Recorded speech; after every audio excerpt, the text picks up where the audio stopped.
À l'origine, avant toute chose, était Amma, Dieu, et il ne reposait sur rien. Le monde avait la forme d'un œuf. Amma était lui-même à l'intérieur, et c'est alors que fut créée la première graine de peau, le phonio, qui se déposa invisible au centre. On dit, lorsqu'Amma cassa l'œuf du monde et en sortit, un vent tourbillonnant a surgi. Poursuivant sa création, Amma créa Ogo, le renard pâle. Mais celui-ci naquit avant terme et sortit hâtivement de son placenta, les yeux fermés, dans l'obscurité primordiale, arrachant avec lui un bout de son placenta. Agissant ainsi, il bouleversa l'ordre du monde. Voyant le désordre créé par Ogo, Amma transforma alors le morceau de placenta, et ce fut la terre. Alors, Amma pétrit au ciel le Nomo, le génie de l'eau. Il pétrit aussi, avec la matière du placenta, les 4 ancêtres de l'homme, et avec eux, il plaça tout ce qu'il avait créé dans une grande arche.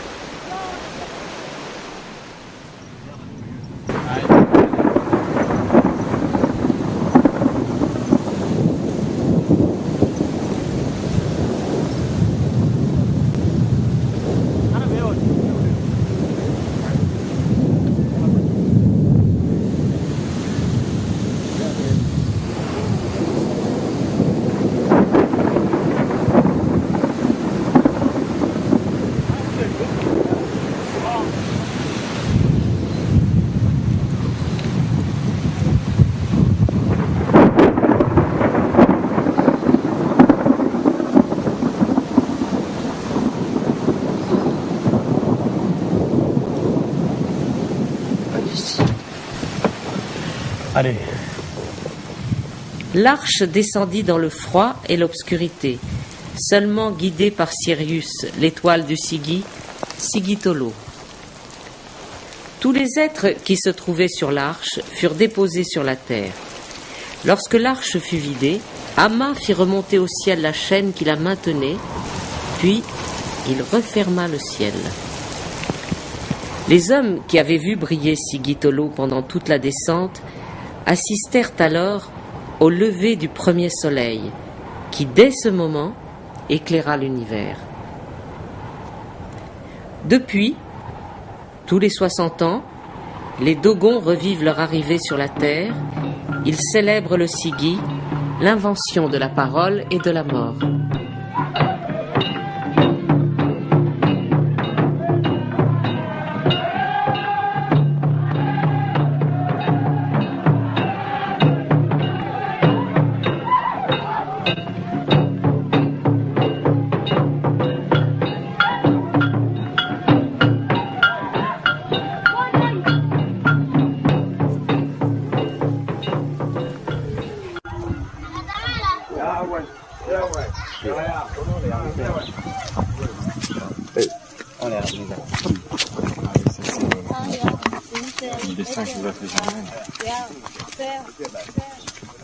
Les baies, c'est le soleil. Oui, les soleils.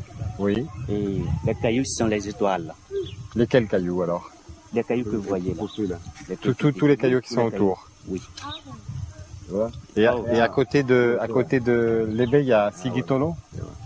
Les bas qui sont Sigitolo, oui, il y a les Sigitolo. Il y a vraiment.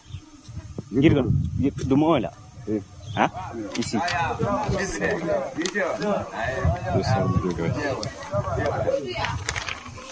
Bon.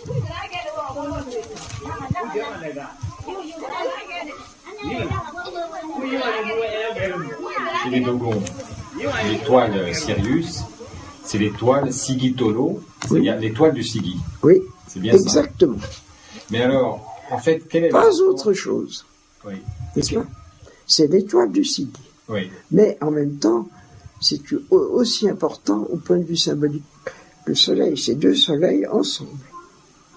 Oui, alors, mais tout d'abord, quel est le rapport véritablement entre l'étoile du Sigi et les cérémonies du Sigi? Est-ce qu'il y a un rapport? Le rapport est fait que, étant fait tous les deux de la moitié du même placenta, elles se lèvent ensemble. c'est tout. Donc, ce que vous voulez dire, c'est que là, on est ramené au lever iliaque. Absolument. C'est-à-dire qu'au moment où Sirius et le Soleil se sont levés, alors a eu lieu le premier Sigi. Exactement. D'accord. Exactement. Cette chose qui revient tous les ans a déterminé le premier Sigi, qui était la deuxième année de la vie des hommes sur la Terre. Enfin, d'abord, qu'ils le voient. Après, ils ont fait le Sigi l'année suivante, à ce moment-là. Voilà le lieu où s'est posée l'arche mythique des premiers hommes. C'est Poliokomo, la caverne du traversement. À côté de cette gigantesque table qui symbolise l'arche, les rochers de Sirius et du Soleil. C'est d'ici que l'on peut observer le lever de Sirius et du Soleil, d'après le mythe d'Ogon. Nous sommes fin juillet, au moment précis de cette conjonction.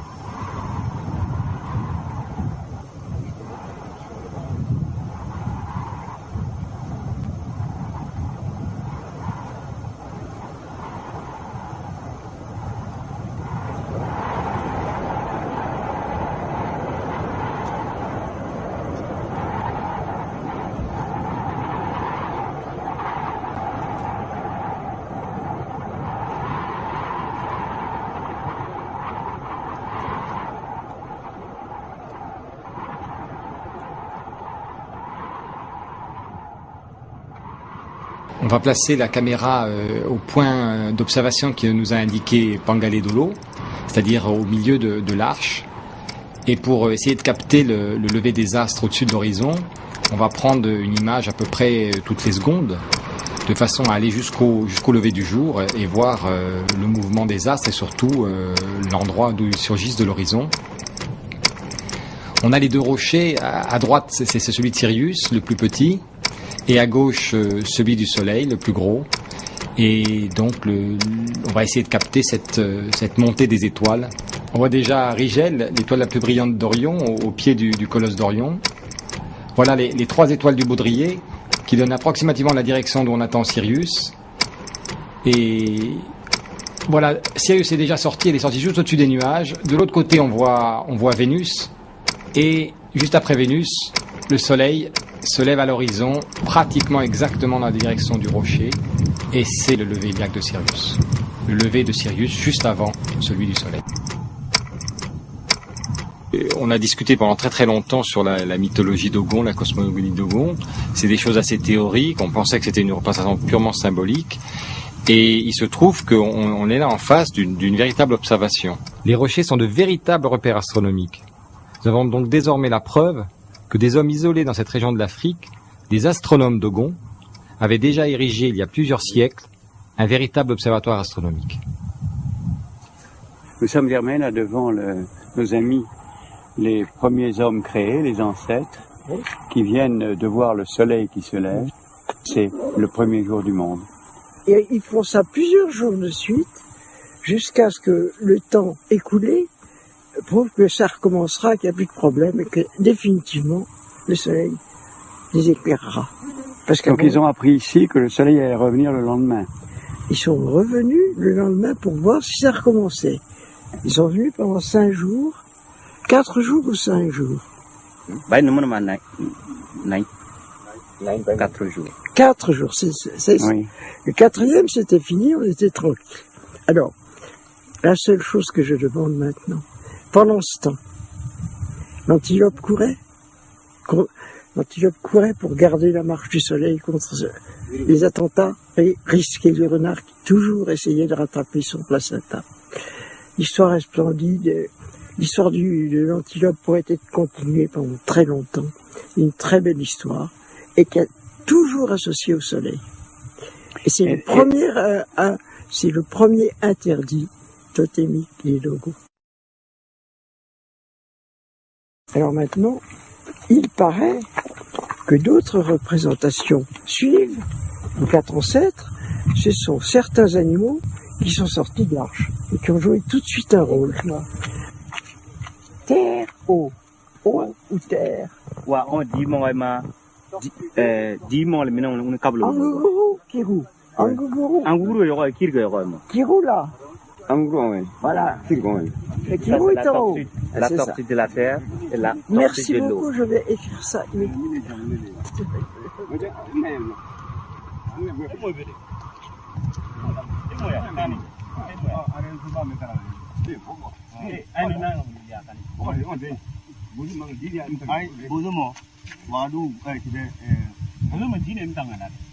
Voilà, on est sorti. Maintenant, on avait faim.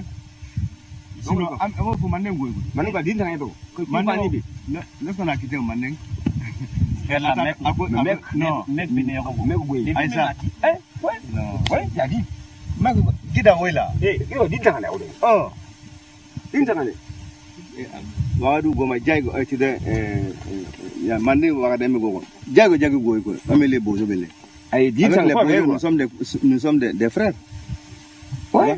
Donc, c'est le grand frère qui a coupé sa cuisse et pour donner au petit frère qui a mangé. Je crois que c'était la viande animale. Gari, oui, mangadine, mon kuna, Non, mais Bozo aime les bélés, bébé diègue. Non, bédiègue. C'est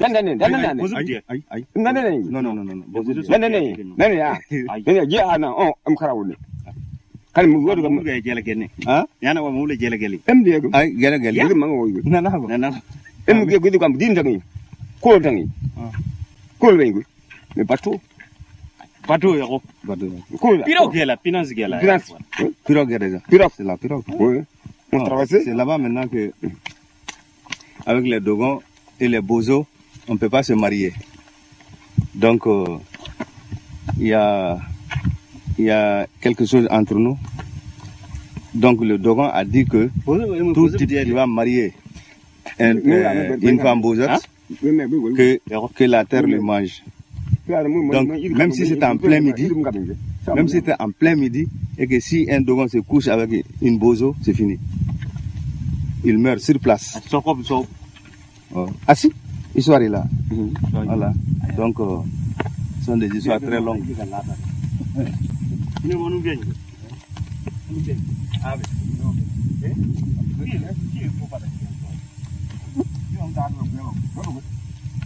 Voilà la caverne de Kukulukomo que Marcel Griault a explorée en 1954. C'est marrant parce que ça, c'est pas tout à fait bien relevé. Ça a une... Attends, je prends le lampe pour voir parce que ils sont comme ça. J'ai 110 là. Ça, c'est stupéfiant quand même. C'est-à-dire, j'ai 110 ici, exactement la même direction qu'on a depuis l'arche sur le rocher de Sirius. Et ça c'est où la construction? Ah, c'est celui-là. Ah oui, c'est vraiment construit comme une espèce de tour d'observation. Ouais. C'est plus compliqué. Là, il y a un autre obstacle devant. Je suis comme ça. Là, c'est 70. Donc, possible. Bon, je crois que j'ai ce qu'il faut. On va étudier ça à la tête reposée. Merci, Pangalé. Bien sûr. Drapeau.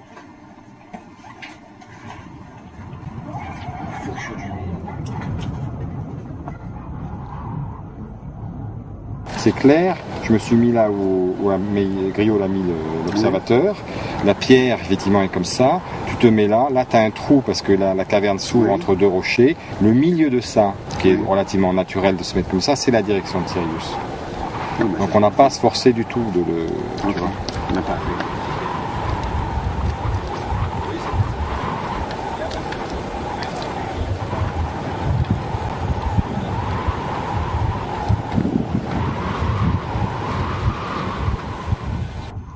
Il y avait deux vérifications que je voulais faire, les directions géographiques de façon à savoir à quoi ça correspondait.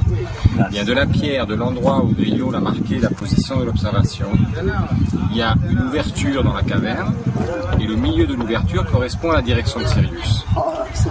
Donc c'est la deuxième vérification si vous voulez qu'on puisse faire. Voilà. Donc c'est vraiment une direction de visée. Donc c'est merveilleux que vous y soyez. Voilà. Oui. Oui. Le caillou qui représente le soleil et le caillou qui représente Sirius et l'endroit de l'observatoire, bon, ils sont parfaitement orientés. Bon. Comment, qu'est-ce qui s'est passé? Qu'est-ce qui s'est passé pour que ce soit ça, tu vois? Quel est c'est le hasard? Non, moi je pense pas que ce soit le hasard. Alors c'était un aménagement? Non. Je pense que pour des gens qui veulent garder leurs repères, ils les retrouvent dans la nature. Donc ils se placent exactement à l'endroit où ils peuvent voir deux cailloux déjà existants dans la bonne direction. C'est tout. Voilà, là c'est parfait. Je pense que c'est ça. Oui. C'est de la même façon que dans la caverne, il y a de multiples cavernes, mais celle où il y a la pierre de visée de Sirius, c'est vrai qu'ils ont trouvé que qu'en se plaçant là, on était exactement dans le lever de Sirius et c'était tout. Ils ont noté cette caverne et l'autre d'à côté qui n'a pas le bon alignement, ils s'en sont pas occupés. C'est comme ça que les choses se faisaient. C'est-à-dire que ce ne sont pas, on n'a pas Stonehenge ici, on n'a pas des bâtisseurs, des pierres dressées qui sont construites par l'observatoire. On se réapproprie la disposition naturelle des pierres pour s'en servir comme ligne de visée. Énormément. Oui. Le cheval en question, ils ont transporté les pierres. C'est aussi possible, bien sûr. Mais c'est certain. Toute la représentation symbolique, je pense que c'est ça. Parce que ce sont toujours des petites pierres qui sont ramenées. Celle de la place du village, c'est ça, par exemple. Là, le Bédala, c'est exactement ça. En revanche, il y en a deux. C'est un petit peu ce que vous disiez, c'est-à-dire qu'il y a les étoiles que les hommes observent, et les étoiles, je ne sais pas quelle est l'expression que vous employez, mais que la symbolique. Telles qu'elles ont été créées. Voilà, telles qu'elles ont été créées, et ça, effectivement, c'est leur cosmologie théorique. Voilà, théorique. Et ensuite, parallèlement, ce qui est intéressant, c'est qu'on a pu découvrir aujourd'hui, enfin dans cette... Telles qu'on les a vues. Exactement. Et que là, telles qu'on les a vues, c'est vraiment telles qu'on les voit encore et telles qu'elles ont été. Et c'était vraiment un fait d'observation. Ce que pour moi n'était pas du tout évident. Pour les Dogons... Quand vous irez sur le canal de l'eau, non seulement il y a des étoiles, il y a la Voie lactée représentée par des séries de cailloux très serrés, et à un moment donné, Saturne, qui s'appelle l'étoile de la Voie lactée. Je ne sais pas pourquoi, c'est comme ça. Les Dogons ont mis en scène le monde, et en déplaçant des pierres, ils ont raconté l'histoire de la création du monde. Le moment où la parole a été révélée aux hommes, et le tambourinaire faisait à ce moment-là et les gens se mettaient à danser. Voilà l'histoire. Les Dogons sont allés encore plus loin. Dans ces paysages transportés, ils ont dégagé des espaces pour mettre en scène les temps perdus. Ici, à Kukudukomo, ils ont représenté le décor de la révélation de la parole aux premiers hommes. Dans la brume, depuis l'autre rive du fleuve Niger, le génie de l'eau parlait. Dans la caverne, un des ancêtres répétait ces paroles. Les premiers hommes, à côté des jarres de bière représentés par des blocs de pierre, apprenaient à parler, les oreilles ouvertes par la bière.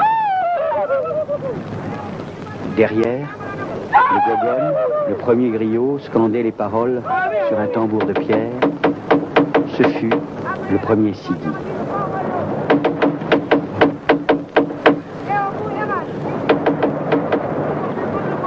Alors tout est possible. L'espace et le temps n'existent plus. Dans les cavernes de Yugo, ou sur le grand livre d'images de l'auvent de Songo, on peut raconter l'histoire de la création du monde, l'aventure d'Ogo, le renard pâle, le maître du désordre, l'ennemi du génie de l'eau, qui procréa avec sa mère des générations d'enfants incestueux, les Yeban et les Andumbulu. Sous l'enclume de pierre, dans les cavernes de Yugo, les Andumbulu sont toujours là, modelés depuis des siècles dans l'argile crue. Ce sont eux, ces enfants du désordre, ces nains à grosses têtes qui inventèrent la première mort et les premiers rituels. Ce sont eux qui apprirent en murmurant au premier guérisseur Diongou-Serou la langue rituelle, le Sigiso, la langue du Sigi, la langue des immortels. Diongou-Serou en mourut. Alors, les hommes commémorèrent à la fois la mort de l'ancêtre et la révélation de la parole. Depuis, tous les 60 ans, la caverne des Andumbulu rougeoie et des observatoires, Sirius et ses satellites se conjuguent. Le temps du Sigi est venu. Le Sigi, c'est une cérémonie qui n'est faite qu'à des intervalles de 60 ans. C'est ça. Alors là, c'est encore un problème, lié au fait que Sigi Tolo a des compagnons. Que le premier compagnon, qui s'appelle l'étoile du Fonio, tourne autour de Sigi Tolo, enfin du Sirius pendant 50 ans, et que le second compagnon qu'on a vu et qu'on ne verra plus jamais tourne autour de Sirius pendant 60 ans. Il est resté dans leur mémoire, il est représenté ici, en plein Sankara.